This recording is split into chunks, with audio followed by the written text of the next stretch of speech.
Always welcome साथियों, digital class हमेशा आपके साथ। विद्वानों, अपनी जनरल नॉलेज की सीरीज चल रही है। जो भी कंटेंट अब तक आपने पढ़ा है और आगे इस वीडियो में पढ़ने वाले हैं, सारे नोट्स आपको मैकेनिकल इंजीनियरिंग की सीरीज की तरह कंप्लीट पीडीएफ फॉर्मेट में अवेलेबल है।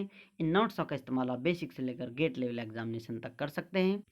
इससे पिछली वीडियो में विद्वानों हमने 1857 की क्रांति जानी थी साथियों, किस प्रकार हुई थी, किस प्रकार से उसकी शुरुआत होती है। अब जानते हैं साथियों क्या उसके असर देखने को मिलते हैं। Impact of the revolt of 1857। यहाँ पर साथियों 1857 के क्या प्रभाव रहे हैं। इन अगस्त 1858, टाइम है साथियों अगस्त 1858, the British parliament passed an act which put an end to the rule of the company. The control of the British government in Bharat was transfer to the British crown. जैसा आपको बताया था साथियों पिछली वीडियो में। अब यहाँ पर साथियों अंग्रेजों की जड़ें हिला दिए। जो इनका रूल रेगुलेशन चल रहा था, यहाँ पर गवर्नमेंट चल रही थी, इसकी सूचना ब्रिटेन को पहुँचाते हैं। तो ब्रिटेन वाले कहते हैं, वहाँ के जो राजा हैं साथियों, क्राउन प्रिंस हैं उस समय की, अब पावर डायरेक्ट हम ले लेते हैं, रूल यहीं से करेंगे, आप ठीक से रूल वहाँ पर नहीं चला पा रहे हैं। देखिए अभी विचार इनके लूटने के ही हैं। अभी इन्हें समझ में नहीं आ रहा है कि मार पड़ने वाली है यहाँ पर, या फिर अब यहाँ से जड़ उपड़ने वाली हैं, लेकिन अभी भी सोच रहे हैं कि कुछ और कर देखा जाए। ऐसा क्यों हो रहा है साथियों, जैसा आपको बताया था, कुछ खाने पीने को मिल रहा है, लूटने को मिल रहा है साथियों, तो वहाँ पर चींटियाँ आई जाती हैं। ये शुरुआत में भी जिक्र किया था हमने। और इनकी लूट से पहले तो भारत सोने की चिड़िया के नाम से जाना जाता था। ब्रिटिश पार्लियामेंट एक्ट पास कर देती है, उसमें पावर चली जाती है साथियों ब्रिटिश क्राउन के पास। The British governor general of Bharat was now also given the title of viceroy. अब यहाँ पर जो गवर्नर जनरल है साथियों, उसको टाइटल वाइस रॉय का मिल गया है। Who was also the representative of the monarch. जो साथियों सम्राट हुआ करता था उस समय, ब्रिटेन का सम्राट है, उसी का रिप्रेजेंटेटिव था साथियों। उसको गवर्नर जनरल ना होकर वाइस रॉय पुकारा जाएगा। पावर ट्रांसफर के साथ साथ पोस्ट भी चेंज होगी, कुछ ऐसा कहा जा सकता है। ये खास आदमी होते हैं साथियों, वहाँ पर जो राजा महाराजा हुआ करते थे उस समय, वो अपना विशेष व्यक्ति भेजते हैं और उसे वाइस रॉय की टाइटल देकर यहाँ पर भेजते हैं, पोस्ट इस्टेब्लिश कर देते हैं। After the revolt the British pursued the policy of divide and rule. इस विद्रोह के बाद अंग्रेजों को समझ में आ गया था ये एक साथ हो गए तो हमारी बैंड बजा देंगे, या कहा जाए ईंट से ईंट बज जाएगी। तो उन्होंने रूल फॉलो किया, वो लोगों को तोड़ते फूट पाड़ते यहाँ पर और रूल करते, शासन करते। फूट डालो राज करो, ये नीति अपनाकर यहाँ पर आप अपना काम चलाने वाले हैं। Total expense of the suppression was thrown on the भारतीय पीपल। जो भी इन्होंने बचा रखा था साथियों, कुछ इनके पास बजट बना कर रखा था, सब कुछ फेंक दिया भारतीय लोगों को दबाने के लिए। फुल एक्सपेंस या बजट है साथियों। अब ब्रिटिश क्या कर रहे हैं, भारतीय लोग आंदोलन कर रहे हैं, उसे दबाने के लिए उसका इस्तेमाल कर देते हैं सभी का, तब जाकर ये आंदोलन दबाया जाता है। नेक्स्ट आते हैं साथियों मॉडरेट फेज पर। 1885 से लेकर 1905 तक, 1885 टू 1905, ये मॉडरेट फेज के नाम से जाना जाता है। यहाँ पर बहुत ज़्यादा आंदोलन विद्रोह नहीं हुए हैं, क्योंकि अंग्रेज अब संभल गए, लेकिन छोटे मोटे विद्रोह आंदोलन चलते रहते हैं। लगभग almost 11 organisation were in existence. लगभग 11 ऑर्गेनाइजेशन संगठन थे साथियों एग्जिस्टेंस में, बिफोर इंडियन नेशनल कांग्रेस, जो अंग्रेजों के द्वारा ही क्रिएट की जाती है साथियों। उसके क्रिएशन होने से पहले बहुत सारे छोटे मोटे ऑर्गेनाइजेशन थे, उनमें से लगभग 11 नामी एग्जिस्टेंस में थे। लैंड होल्डर सोसाइटी, उनमें से कुछ नाम है, Madras native association, Madras Indian league, इस प्रकार के ऑर्गेनाइजेशन एग्जिस्टेंस में थे आईएनसी से पहले, मॉडरेट फेज के करीब। आपको लगता है कुछ और इम्पोर्टेंट ऑर्गेनाइजेशन है, उनके नाम आप यहाँ ऐड करना चाहते हैं तो ऐड कर सकते हैं, या कुछ विशेष पॉइंट नोट करना चाहते हैं, उसके लिए स्पेस अवेलेबल है, आपको बताया जाता है साथियों।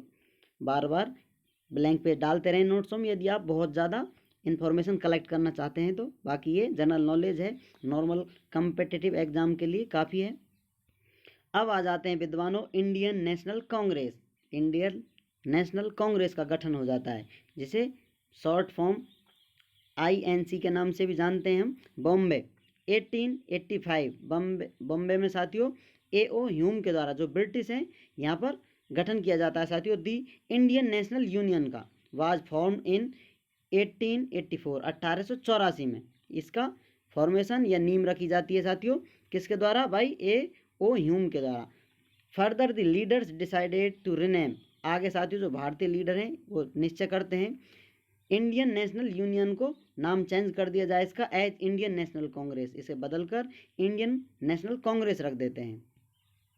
और इस प्रकार the first session of the Indian National Congress was held at, कहाँ हुआ था साथियों फर्स्ट सेशन?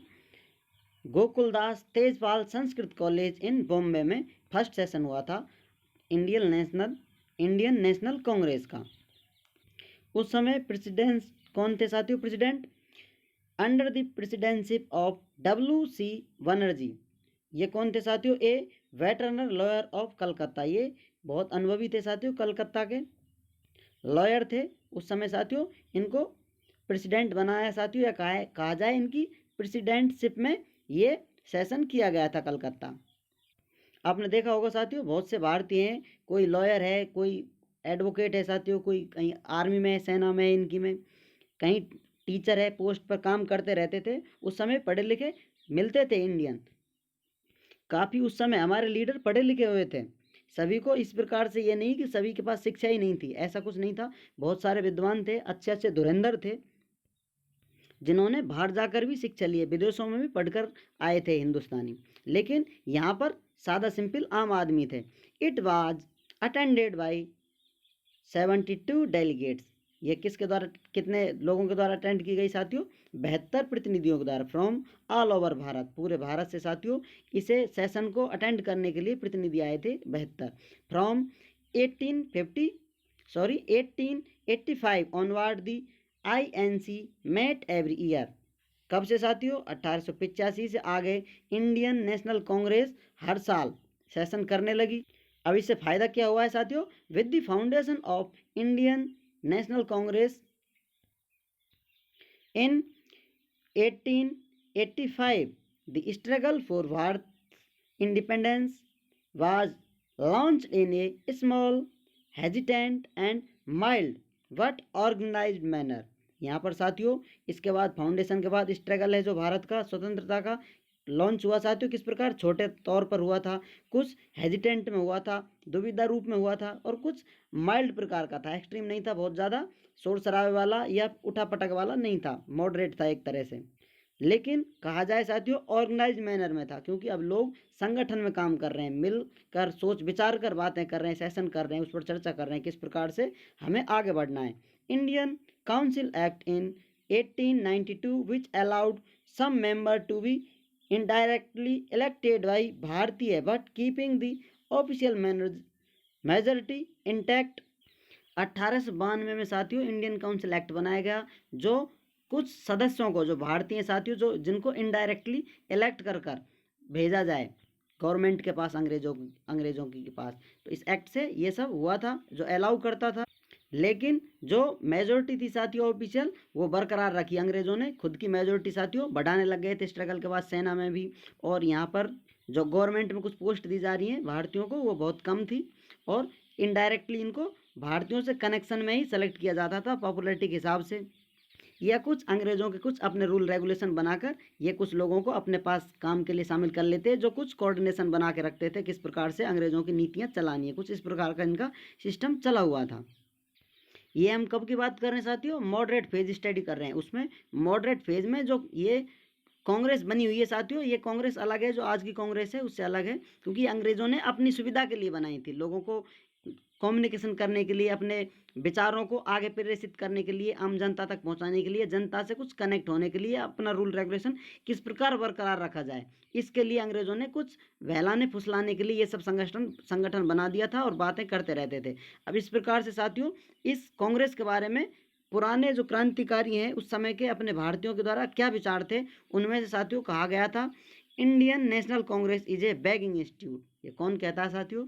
अरविंदो घोष। अरविंदो घोष कहते हैं ये भीख मांगने वाला इंस्टीट्यूशन है भाई, इनके बस का कुछ नहीं, ये कुछ नहीं कर सकते।